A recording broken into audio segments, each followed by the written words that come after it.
Olá, seja bem-vindo ao Saber Direito Profissão. Na edição desta semana, falamos sobre direito processual penal e tribunal do júri. O professor Eduardo Araújo foi quem esteve conosco nessa semana. Ele é advogado criminal e presidente também da Comissão de Prerrogativas da Associação Brasileira dos Advogados Criminalistas pelo Estado de Pernambuco. Não é isso, professor? Seja muito bem-vindo aqui ao Saber Direito. Muito obrigado, Mariana. Muito obrigado aos nossos telespectadores. Gostaria também de agradecer o convite de estar aqui. É sempre muito bom estar falando para as pessoas, sobretudo essas pessoas que estão nesse período de formação, né? A gente sabe que a universidade nem sempre forma o profissional para a vida prática, sobretudo no que se refere ao tribunal do júri, que, como vimos nas nossas aulas, tem um procedimento bastante peculiar. É muito mais difícil, digamos assim, do que um procedimento de um processo criminal comum. Porque tem as suas peculiaridades, como a gente já viu, tem outras questões de recurso, não é só uma fase de recurso, existem duas fases de recurso, da decisão de pronúncia e depois que já aconteceu o júri. Então, é muito importante esse espaço para que a gente possa falar para essas pessoas que estão nesse processo de formação o quão é interessante o júri. É como eu falei nas minhas aulas, eu acho que as pessoas estão, principalmente os profissionais da nossa área, os novos advogados, estão desinteressando um pouco dessa parte do tribunal do júri. Por que você acha isso, professor?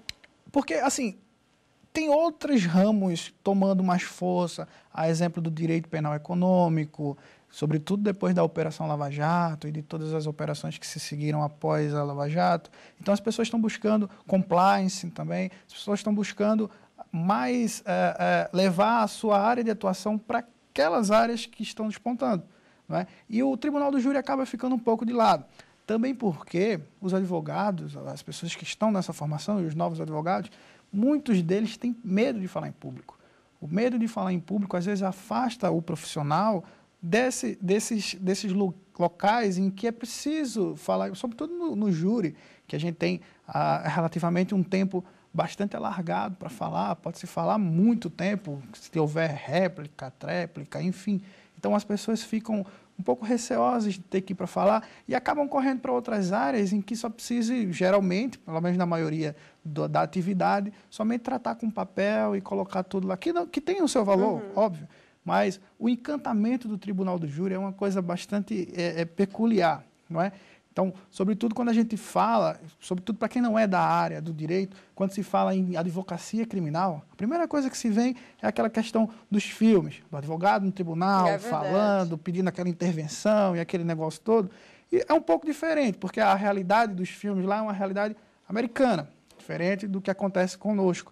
Mas, ainda assim, existem os seus pontos de interseção com o tribunal do júri. O tribunal do júri é bastante interessante porque ali, pelo menos na minha opinião, inclusive falei isso na aula, é ali onde o advogado criminal consegue a plenitude da advocacia criminal. Porque o procedimento do tribunal do júri, como eu falei, ele é um pouco diferenciado. Ali é permitido todo tipo de prova, amplitude de defesa. Então, isso é muito interessante no tribunal do júri. Também é um ponto que você precisa pensar rápido, ter as estratégias, porque às vezes você vai com a tua estratégia toda alinhada e acontece alguma coisa no meio do caminho que você precisa remodelar tudo. Então, isso te põe à prova também nesse aspecto estratégico. Então, por isso que eu acho que o tribunal do júri é encantador. Teve alguma sessão aí que te marcou? Olha, tive. Inclusive, não faz muito tempo, tá?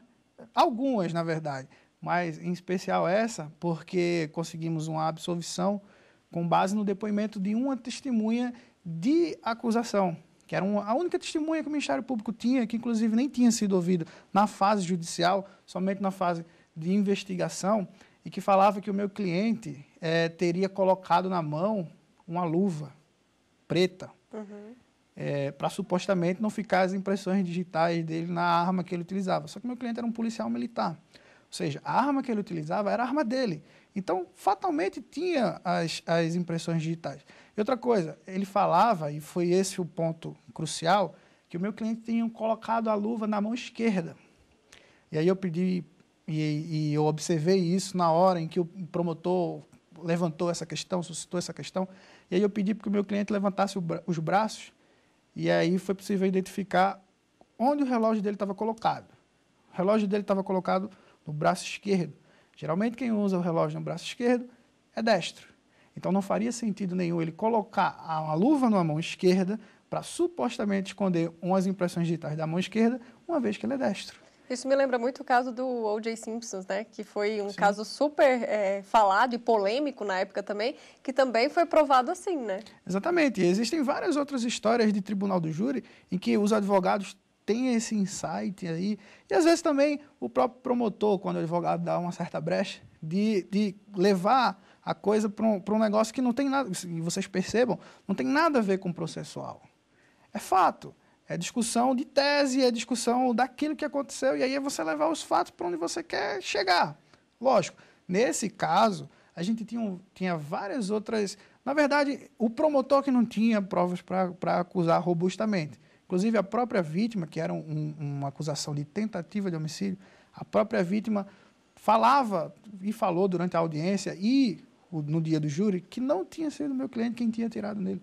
Então, já começa um absurdo por aí, dele ter ido a júri, mesmo a testemunha, dizendo desde o início do processo que não tinha sido ele. Mas aí, usando dessas outras questões aí, que não somente as processuais e procedimentais, a gente conseguiu levar à absolvição. Professora, a gente estava comentando aqui, antes de começar de fato a gravação, sobre os índices, os dados, né, criminais lá do Nordeste. Você é do Nordeste, estava me contando que existe muito mais tribunal de júri lá do que as sessões, né, do que em outros lugares do Brasil. Isso é um fato mesmo?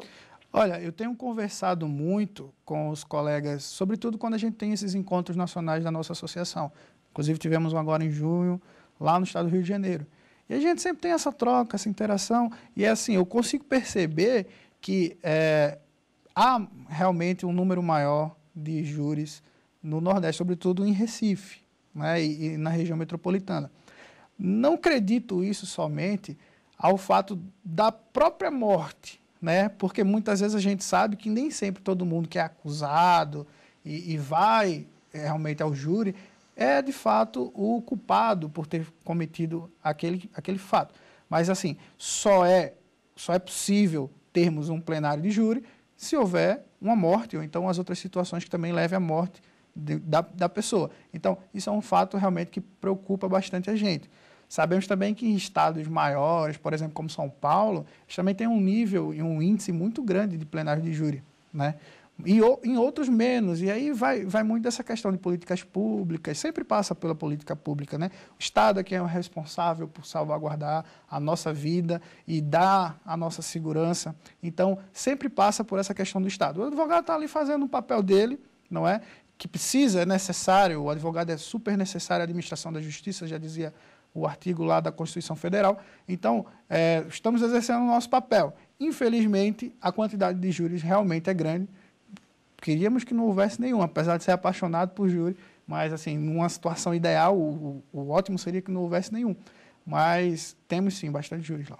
Professora, seu caminho até aqui, me conta um pouco. Como é que foi a sua escolha pelo direito, a formação? Você é muito novo, né? Sou. Então, me conta um pouquinho disso. Então, foi meio que... Eu estava falando isso, estava conversando sobre isso ontem. E eu falava que eu acho que tem alguém lá em cima que gosta muito de mim, porque as coisas vão acontecendo mesmo sem, sabe?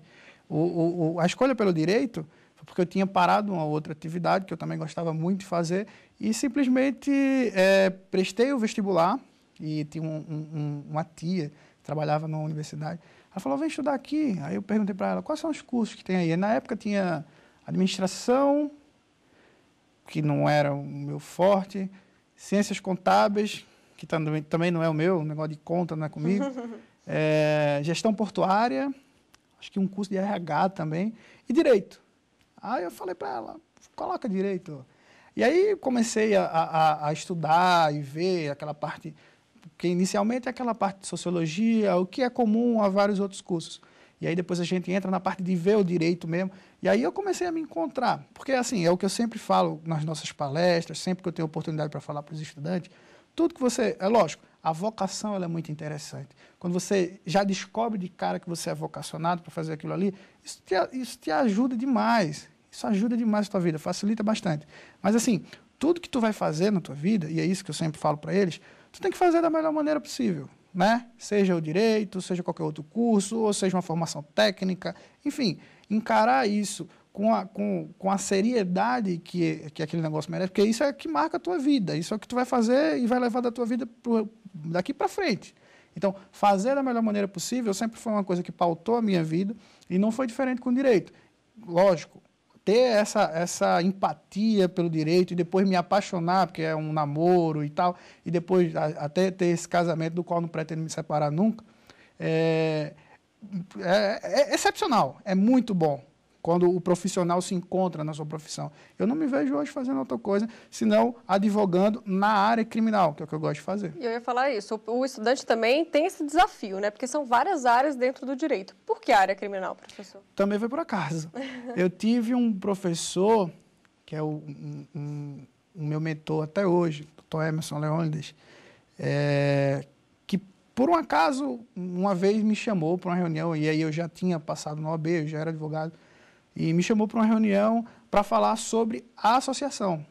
Na época eu estava começando, era meu primeiro ano de advocacia, e eu era advogado da Companhia de Águas e Saneamentos lá de Pernambuco. E fazia as audiências de juizados especiais, cíveis, né? Nenhum contato com a área criminal. E aí ele me chamou para conversar sobre a associação e tal, e aí me fez uma proposta da gente trabalhar na área criminal. Perguntou, e aí, vamos? Tu tem a experiência já? Faz isso? Claro, vamos. Eu nunca tinha trabalhado com Não, nunca.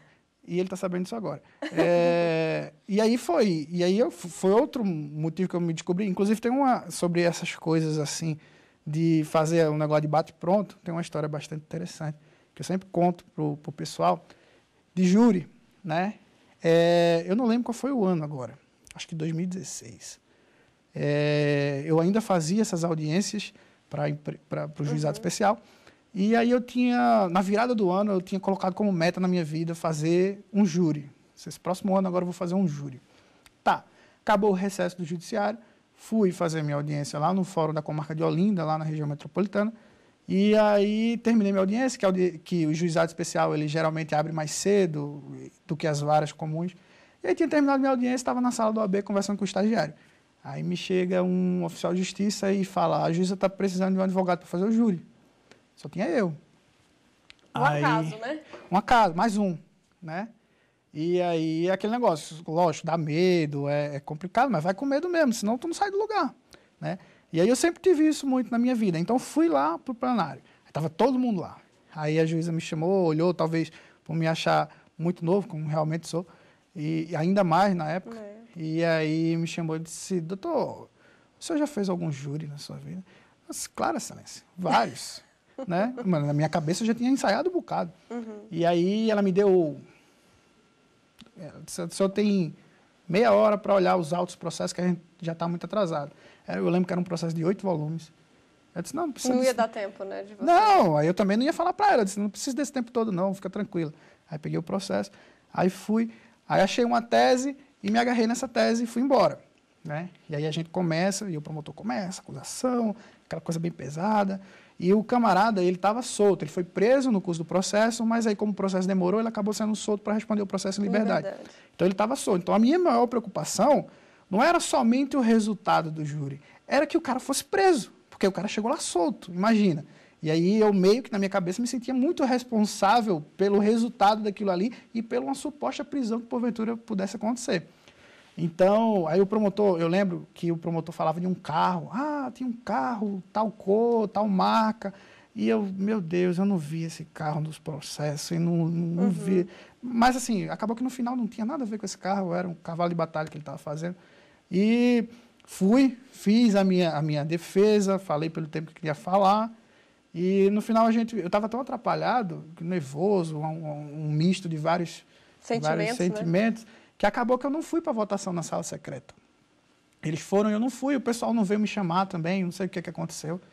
E aí, quando volta, todo mundo, o promotor já sabia do resultado, a juíza, por óbvio, também, menos eu. Então, foi uma surpresa para mim e para o réu.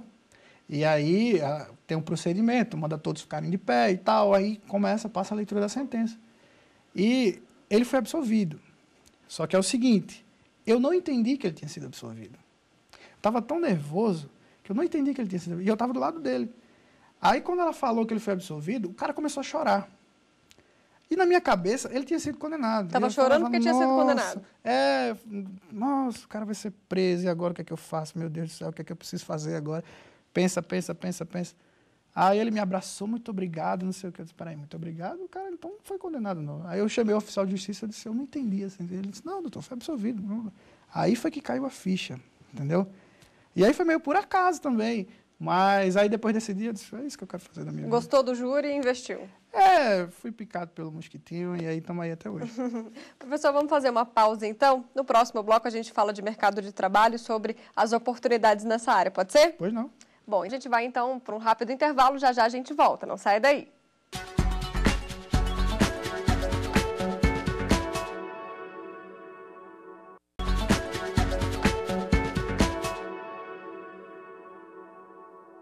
O Saber Direito Profissão já está de volta. Hoje aqui com o professor de Direito Processual Penal, Eduardo Araújo. E agora, no segundo bloco, vamos conhecer um pouco mais do mercado de trabalho para quem investe nessa área. O direito penal é um ramo do direito que estabelece e regula a punição dos crimes ou delitos através da imposição de determinadas penas, como a reclusão em estabelecimento prisional. O direito penal é uma área ampla que oferece vários caminhos profissionais. Quem se especializa nessa área pode atuar como advogado criminalista, defensor público, delegado e magistrado. A média salarial para início de carreira é de R$ 2.500. Professor, então, existem várias possibilidades para o estudante, né, que quer ficar nessa área, quer investir no direito penal, só que existe uma diferença entre o direito penal e o direito processual penal que muitos estudantes confundem. O direito penal, ele estuda as leis, os crimes, em tese, alguma parte de procedimento, né? Então, é como se a gente fosse pensar numa receita, é como se o direito penal fosse os ingredientes, e o direito processual penal fosse o modo de preparo, né? Porque um não vai sobreviver sem o outro, né? Porque, como o próprio nome já diz, direito processual penal versa sobre o processo, o procedimento. Porque se existiu a infração, se existiu o cometimento de um crime, aquele crime está descrito no Código Penal. As condutas estão tipificadas no Código Penal. Então, houve a violação daquela lei, do direito penal. Então, se o Estado rechaça aquele descumprimento daquela lei através de um procedimento, que é o processo. Então, o direito processual penal vai ditar as regras para que aquela falta seja, ao final, apurada, ressalvada o contraditório, a ampla defesa e tudo aquilo que pode ser inserido dentro de um processo e, ao final, se chegue a uma solução, a uma sentença, a uma decisão terminativa. Então, basicamente, a diferença é essa. Para quem investe nessa área, o direito privado é uma boa ou não? É melhor investir na carreira pública? Qual que é a sua opinião? Olha, a carreira pública ela tem o seu valor, né? A gente sempre fala que o advogado é muito importante para a administração da justiça, que não há justiça sem o advogado, mas também o advogado não vai ter o que fazer se também não houver juízes, se não houver promotores, se não houver todo o pessoal do judiciário, oficial de justiça e tal. Então, ambas as carreiras são bastante importantes, esse é o primeiro ponto, isso é onde a gente precisa pontuar. O resto, e é isso que eu sempre falo, vai mais por uma questão de vocação. Você tem que experimentar ou pesquisar sobre todas as áreas para saber com que mais você se identifica. Eu acho que é isso. Você não quer a carreira pública, se encontrou aí na advocacia privada. Eu respeito muito, admiro bastante, mas é isso que eu sei fazer e é isso que a gente vai fazer pro resto da vida, se Deus quiser. Professor, e é bacana também a gente incentivar esse aluno, porque a carreira pública não é a única opção. Sim. Senão, se só tivermos funcionários públicos, a gente não vai ter quem faça as outras demandas que a própria sociedade exige. Em Pernambuco, é muito diferente, por exemplo, de um grande centro? Existe ainda aquela fantasia de sair, ganhar a vida em outro lugar? Como é que é a sua realidade lá? Acho que depende muito do profissional. Tudo vai depender do profissional, tá? Primeiro que tem mercado para todo mundo. Principalmente se você é um bom profissional. E você ser um bom profissional vai te levar a um outro patamar. Você vai poder cobrar à medida que você acha que vale o seu trabalho, não é? existem sim algumas diferenças e aí às vezes a gente encontra mais dificuldade em cobrar um valor mais alto de um honorário em determinadas regiões, não só em Recife, mas em outras cidades e em outros estados também, mas nada que seja crucial para decidir se você continua ou não continua na advocacia. Eu acho que quando você consegue se estabelecer o teu trabalho, né, e fazer com que o cliente te procure porque você é bom, não porque você é barato, começa a ser um divisor de águas na tua vida.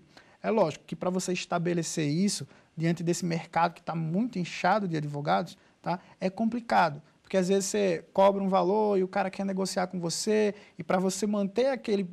Meu serviço vale isso. Então, eu bato o pé aqui, às vezes o cara procura um outro, mas geralmente essa pessoa que procura um outro mais barato acaba voltando para você depois. Então, é ter a consciência do trabalho, trabalhar bastante, não é? Porque a profissão de advogado é uma profissão que você está 24 horas à disposição do direito, não da pessoa, mas do direito. E ainda mais no direito penal, né? Não tem horário. Não tem horário. É sempre plantão, né? E aí, mas assim, do direito, não da pessoa. Às vezes os clientes confundem, querem te ligar 4 horas da manhã para perguntar como está o processo. Isso é uma coisa de urgência, né? Então, uma emergência a gente até entende, né? Mas, enfim, isso é do trato do advogado com cada cliente. Todo advogado sabe o cliente que tem e sabe os limites que ele tem que conseguir dar. Então, isso é uma coisa muito interna, né, da tua administração da carreira. Porque isso também é uma coisa que a gente não aprende na faculdade, que é administrar a carreira. É só no dia a dia que você vê, É só no dia a dia, nos erros e nos acertos. E aí eu aconselho as pessoas a escutarem aqueles que já percorreram esse caminho. Como eu falei antes, eu tenho esse mentor, né, desde sempre, e isso facilitou demais a minha vida. Então, às vezes o jovem, ele tem... Eu falo jovem, parece que eu sou muito velho, mas às vezes o jovem, ele tem esse ímpeto de, eu acho que eu vou... faz assim, assim, assim. Eu vou por um caminho diferente, novos caminhos para chegar... Não, amigo, já está testado, está aprovado, então faz assim. Então, esse é um dos meus conselhos, né? Ouve, é sempre bom, não faz mal a ninguém. É verdade. Professor, e falando agora de cursos e palestras, né? Você tem alguns projetos fora, né? A advocacia mesmo. Me conta um pouquinho sobre isso. São cursos específicos sobre quais áreas? Encerramos há pouco tempo um curso aqui em Brasília chamado Desmistificando o Habeas Corpus. É um curso que eu ministro junto com a professora Maria Brambila e que nesse curso a gente busca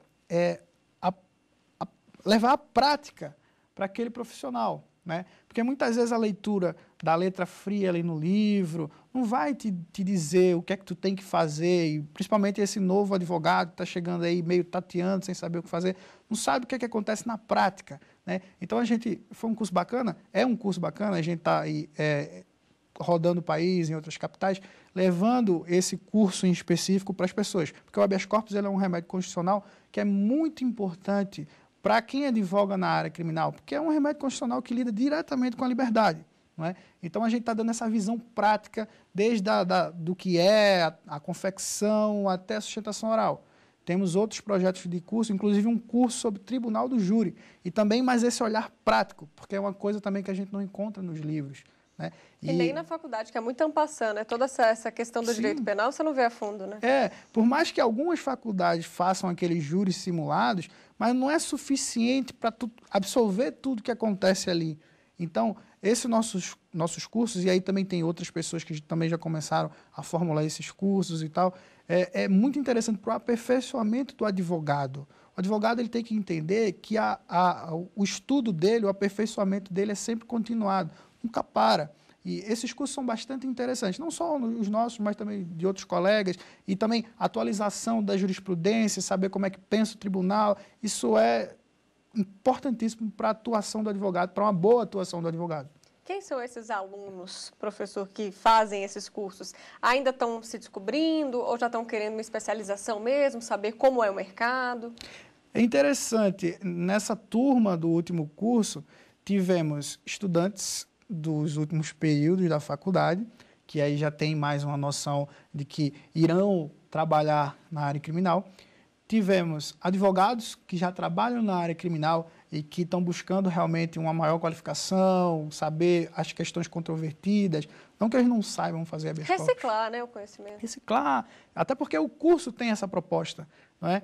E também, foi uma coisa que me deixou até um pouco surpreso, profissionais de outras áreas, inclusive pessoas que já trabalham nos tribunais superiores aqui, buscando atualização sobre habeas corpus, e advogados de outras áreas, advogados civilistas, procurando entender o que é o habeas corpus e tal. Sobretudo agora que está bastante em voga essa questão de habeas corpus, questões controvertidas, o pessoal fica meio sem saber, está certo, está errado, como é essa decisão e tal, o que é que surge dali. Então, foi realmente uma busca por conhecimento, e é uma busca por conhecimento, e uma busca por aperfeiçoar a tua advocacia. Isso é sensacional. Professor, então é isso. Muito obrigada aqui pela sua presença e pelos seus ensinamentos no Saber Direito.